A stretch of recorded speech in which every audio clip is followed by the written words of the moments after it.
Hey everyone, it's Ethan or Miist back again for another video today, and welcome back to the channel, guys. We're here again for yet another video. Today we're going to be talking about every movie I watched last week, which it was another very eventful week. I watched 19 movies this past week. So for the first, I think, 5 weeks of the year, it's kind of gotten lower and lower, the number of watches per week. But this week, obviously, I'm up to, I think this is my second busiest week for watches, if I'm not mistaken. So yeah, and honestly, I think there's a week out there that I could hit 30, depending on if Mel is in a mood to watch movies. Because if she's in a mood to watch movies, then we could definitely go through a lot. Because while she's at work and I'm watching movies by myself, we could also be watching movies while we're together. So yeah, anyways, let's get into it. Like I said, we got 19 movies, so let's try to get through it. Starting it off with another fucking trash movie, man. This is, I think, the third week in a row, I want to say. I think almost every week this year there's been one of my least favorite movies of the year in it. But yeah, I think this is the second for sure, but this might be the third straight week where I've added a new movie into my bottom 10 of all time. So to add to it this week was Mighty Morphin Power Rangers Once and Always, which came out last year. And one of my goals for this year was to watch all the Power Rangers movies, and man, what a terrible goal. The two Mighty Morphin ones that I've watched are absolutely god-awful. They have a combined rating of 19 out of 20, or sorry, 19 out of 200, I believe, which is sad, to say the least. So yeah, I thoroughly do not enjoy this movie. I ranked it a 5 out of 100. I'll let you guys, obviously you guys can see my review, but I was 2 minutes in and I was literally laughing out loud saying, that's so fucking stupid. I thought it was very cringy. The dialogue was really shit. I didn't enjoy this at all. Anyways, that's my least favorite watch of the week. Let's move on to a 2024 release, Roleplay. Which is a first-time watch for me, of course. It is actually my least favorite 2024 release, I believe. Is that true? Let me actually double-check that, because that actually might be wrong. I have a feeling it's ISS, I think. Let me check. Sorry, it is ISS. So it's my second least favorite 2024 release of the year, which doesn't mean it's any better, really, but yeah, a 30 out of 100. It was just a movie I didn't enjoy. One of my friends messaged me about it yesterday or 2 days ago, after I had finished it, and he was like, man, this was so bad I couldn't even finish it. I'm like, that's fair, honestly. If I wasn't so committed to finishing a movie once I started it, I probably wouldn't have finished this one either. It was just very uninteresting and bland. I just didn't care for it at all. But with that being said, let's move on to number 17 of the week. Pokemon The Arceus Chronicles. And this one was pretty cool. I really love Sinnoh. I've been wanting to go through more Pokemon movies, and this was one of them. It's on Netflix, so it was very easily accessible, which was nice. But yeah, I'm going to try over the next few weeks to get through some more Pokemon movies. There's not many Pokemon movies on streaming services, though, so it's kind of hard to find. But anyways, I didn't think this movie was bad, really. I ranked it a 55 out of 100. So it's not really bad or anything, but I think it's just kind of mid. I thought it was a mid movie. But yeah, it kind of just made me want to finish Legends Arceus more than anything, or Arceus. I learned how to pronounce some names. I mean, I kind of knew Arceus was Arceus, but I've always pronounced it Arceus. And I learned that Inteleon was pronounced differently, but I don't remember how it was pronounced. I don't remember how it's pronounced. Yeah, anyways. A 55 out of 100, so nothing too special, really. But let's move on to All the Boys. The trilogy, I watched all three with Mel this week, and really, I wouldn't say I really enjoyed them, but I definitely enjoyed them all. I definitely don't think any of them were bad by any means. I thought they were all pretty solid. But yeah, my least favorite is actually the second one, which is To All the Boys, P.S. I Still Love You, which I ranked a 60 out of 100. So not a great rating by any means, but a 60 out of 100 isn't bad, and I still enjoyed my time with it. I thought it was a fun movie. I think the entire trilogy is a fun movie. Although I think I like this one the least just because I'm rooting for Laura Jean and Peter. And obviously, as much as I love Jordan Fisher, I didn't want my boy John Ambrose to be in there. So, yeah, with that being said, let's move on to All the Boys, Forever and Always, which is the third in the trilogy, which I also enjoyed. Yeah, I mean, again, I just think it's a decent movie. I don't think it's anything too special, but I enjoyed it, so that's really what matters. And I thought it was a pretty good way to end the trilogy. And I'll mention it now, but Mel and I also decided to watch the entire season 1 of XO Kitty this week. We grinded that in a day. Obviously, it was pretty short, but yeah, we finished that. I enjoyed that. I think I enjoyed that more than any of the movies, to be honest. So I'm excited for season 2 to come out, whatever it eventually does. But that's definitely something we'll definitely watch. But let's keep going. To All the Boys I've Loved Before, which is the first, which I ranked a 65 out of 100. So definitely my favorite of the trilogy. But again, I don't think any of these movies are bad by any means. I thought they were all pretty cute. I quite enjoyed them. Which is really all that matters, right? So, again, don't think any of them are bad by any means, but I don't think any of them are great either. Mel really enjoys them. I think she ranked them all a 4.5 to a 5-star. So all 3 of mine were ranked a 3-star. So obviously we have a bit of a different opinion on it, but yeah, I definitely didn't hate them or anything. So that's good at least. But let's move on to Batman vs. Robin, which is something I've been wanting to scratch off the watch list for a long time. It's directed by Jay Oliva, which has done one of my favorite animated movies of all time, which is Justice League: The Flashpoint Paradox. So I was looking forward to watching this, and I quite like most of his movies that I watched so far. That's the 5th movie I watched of Jay Oliva's, and it's actually my least favorite, fun fact. From all the ones I've watched from him. I thought it was a decent movie. I ranked it a 69 out of 100. Overall, I don't think I really enjoyed the fact that Batman was just getting the hands throughout this entire movie, essentially. But it was just struggling. The Court of Owls, though, is awesome, and I really hope we get the Court of Owls in live action someday, because they just look great, and they just look awesome, and I think that would be really fun, and that'd be something I'd definitely like to have in the future. So maybe one day we'll get there, but as of right now, let's move on to Pokemon the movie Mewtwo Strikes Back Evolution, which is actually a remake of the original first movie, of course, by the same name, Pokemon the movie Mewtwo Strikes Back. So I ranked it the same as the original, which is a 75 out of 100. I don't think this is a great movie, but I don't think it's a bad movie. And I noticed that this one, like the newer one, has a much lower average rating on Letterboxd than the original one. And honestly, I feel like the only reason why that could be is because of the animation style. Some people may not be used to that 3D animation for Pokemon or anime especially. And they might not like it, but I really liked the 3D animation, so I enjoyed it. But it's literally, from what I can remember, it's basically a copy and paste of the original movie. So I don't know why it's got such a lower overall rating. But anyways, I still enjoyed it, so that's what matters. But let's keep going to the theme of the week, which I was very happy to finally do this. I watched every Christopher Nolan movie last week except for Oppenheimer. I'm going to do Oppenheimer this week. I would have finished it. I would have done his entire filmography, all 12 movies. I would have finished Oppenheimer, or I would have watched Oppenheimer yesterday. But unfortunately, I decided to hold off. Not unfortunately, but I decided to hold off and wait for Mel because Mel wants to watch it with me. So we're going to do that this week.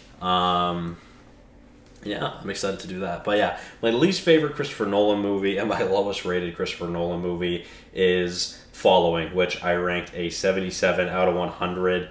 I just watched this one about 5 months ago, I think, and I ranked it a 78, so it went down 1 point, but overall, I still very much enjoy this movie. I think it's a good movie and a great way to start Nolan's filmography to become my favorite director and many people's favorite director, because he's just absolutely incredible. Obviously, if you guys have watched any of his movies, you probably know that. But moving on, continuing with, actually, that's funny. The entirety of the rest of this video is Christopher Nolan movies. I didn't even realize that, but that's actually hilarious. None of the movies I watched, other than Nolan movies, have made it into the top 11, which is hilarious. And Oppenheimer would have been my number 3 of the week, probably. But anyways, let's go. And on to the top 10 now. We've got Memento, which this was actually one of the 2 that I did not watch previously. So every other Nolan movie I've watched at least once heading into last week. But Memento was one that I did not watch. That one and Inception were the only 2 that I had not watched previously. So I got first time watches for both of those this week. So that was nice. I'm glad I was able to finally check those off the watch list. But yeah, Memento, I mean, I think it's a great movie. I ranked it an 80 out of 100. I don't think it's Nolan's worst, but I don't think it's Nolan's best. And I guess a lot of people really consider this to be one of Nolan's best. And I just don't agree, personally. I just don't like it that much. Obviously, I still ranked it an 80 out of 100. I thought it was a great movie. It's not bad by any means, but I definitely don't think it's top Nolan, like some people say. So, with that being said, let's keep going on to Tenet. And I feel like this is also typically like bottom 3, bottom 5 for people. Overall, I still enjoy this movie. I think the rating has changed every time I watch it. I think it was originally an 87, down to an 86, and now it's down to an 85. So yeah, again, I still think it's a great movie, but I think a big reason as to why this movie is just in such high regards for me is because this is the movie that got me into movie scores. This was my first Christopher Nolan movie that I watched, and I absolutely love the movie score for it. The score is the best score ever made, in my opinion. It's my favorite score, and Ludwig Göransson absolutely carries this movie, in my opinion. I don't think Nolan's bad by any means, obviously, but yeah, the score just absolutely carries the movie for me, so that's why it's so high. But with that being said, let's move on to Batman Begins, which I ranked an 87 out of 100. And this one actually was raised a point from an 86 to an 87. So I had Tenet and Batman Begins both at 86 out of 100. And now it's Tenet under Batman Begins, which I believe it was the other way around. So yeah, Batman Begins up to an 87. I think this is a great movie. I mean, this is a great introduction to the Batman character, and I think it's a very nicely kind of grounded character portrayal. Not as grounded as The Batman from Matt Reeves, but it's still an awesome movie and kicks ass. And this one, honestly, I think is the most quotable, although The Dark Knight is obviously very quotable, but I think this one might be the most quotable in the trilogy and one of the most quotable superhero movies ever. I love Christian Bale, obviously, as Batman, and Bruce Wayne. He is my favorite Bruce Wayne, obviously, as he should be for everyone, but yeah, nonetheless, an 87 out of 100. And then up next, we have a couple of amazing movies. To a 90 overall, we have The Prestige, which this one actually jumped quite a lot. It jumped from an 83 to a 90, so obviously that's a pretty big bump, and I really loved this movie more upon second reviewing. I thought this made it so much better, learning more about the movie, obviously, and yeah, I think it's just tremendous, truly. I mean, the plot is amazing. This is one I think I could see going up in my ranking every time I watch it. So, yeah, definitely awesome. And, of course, a stellar cast. Just phenomenal cast. But I love it. 90 out of 100. And similarly, another 90 out of 100 is Insomnia. Now, I think a lot of people are lower on this movie than I am. I seem to be higher on this movie. I mean, I got a 4.5 star on it with a 90 out of 100 as well. I love this movie. Again, similarly to Following, I only watched this like 5 or 6 months ago, And again, this is one where I feel like I'll like it more and more upon rewatch with every watch. I love this movie. This is super, not basic, but it's like super basic for Nolan, I guess. Like Nolan's movies are typically super unique and perhaps challenging to understand for some people. They make you question a lot. Where I don't find this one makes you question as much, even though it's a mystery thriller. But yeah, I feel like this is like the most grounded Nolan movie.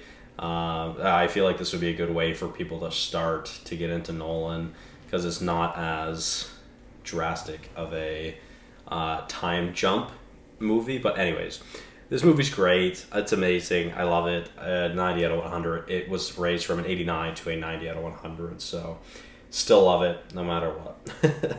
Up next, we have one of my favorite war films, which is Dunkirk, a 93 out of 100. Another amazing movie. I kind of think that this might be Nolan's best cinematography movie. Like, I think it's just the best looking because, of course, the scopes and the set pieces and the scales that you can have in a war film is crazy. And I think Nolan absolutely executes. Like, the opening scene is such a beautiful scene. Tom Hardy standing over his burning plane is fire as well. It's just an incredibly beautifully shot movie. I think it's Nolan's best camera work in his filmography, except for maybe Oppenheimer. But again, I haven't rewatched Oppenheimer, so I'm gonna do that soon, thankfully. But with that being said, let's move on to a 94 out of 100, which is The Dark Knight Rises. And this one actually was lowered a point from a 95 down to a 94. A 96 down to a 94. But I still love this movie, obviously. I love Bane. I think Bane is a severely underrated villain. I think he's absolutely incredible. I love Bane in this movie. Tom Hardy's Bane is tremendous. And my favorite thing about this entire trilogy is Cillian Murphy as Scarecrow. I wish we had a full movie with him actually being like the main villain. Obviously, he's a side villain in the first one, and then basically just cameos in the second and third. But yeah, show Cillian Murphy. Anyways, a 94 out of 100. I think it's a spectacular way to end the trilogy. Honestly, I think it's an amazing movie, and I thoroughly enjoy myself, and I thoroughly love it every single time. Even though I did lower it a little bit. But now on to the top 3 of the week. Let's move on to another 94 out of 100. We have Inception, and like I said, this was a first time watch for me, and I was floored. I mean, it was amazing. Of course, it's spectacular. I absolutely loved this movie. I'm sad I've never watched this sooner, but this will definitely be one that I'm going to be rewatching later this year. And similarly to most Nolan movies, I'm excited to see what I can pick up on that I missed on first viewing. So a 94 out of 100 is obviously incredible. Amazing, sorry. But a truly tremendous plot, as most Nolan movies are. So that's awesome. But now on to the top 2. Both perfect movies, in my opinion. Both 100 out of 100. We have The Dark Knight first, though, at number 2. Is Dark Knight. So this movie has grown on me with every watch. I originally had it at a 95 out of 100, and then I think either a 98 or a 99, and then at 100, and now it's been at 100 for a while. And yeah, again, this movie grows on me every single time I watch it. It gets better and better with each viewing, I find, and it's truly one of the best comic book movies and one of the best movies ever created. I firmly believe that. It's absolutely perfect. And rest in peace, Heath Ledger, the GOAT of villains. But my favorite movie of the week, and newly added to the top 10 alongside The Dark Knight, is Interstellar. My favorite Christopher Nolan movie. A 100 out of 100. I was floored the first time watching this. I was even more floored watching the second time because I think it's absolutely phenomenal. Truly flawless, truly perfect. There are not many movies I love more than this one, and I've only watched this one twice, so I'm excited to see upon rewatch if if my love for it continues to grow. But with that being said, thank you guys all so much for watching. Hopefully you did enjoy, and I'll see you guys in the next one. Sorry for how long this is. Bye bye.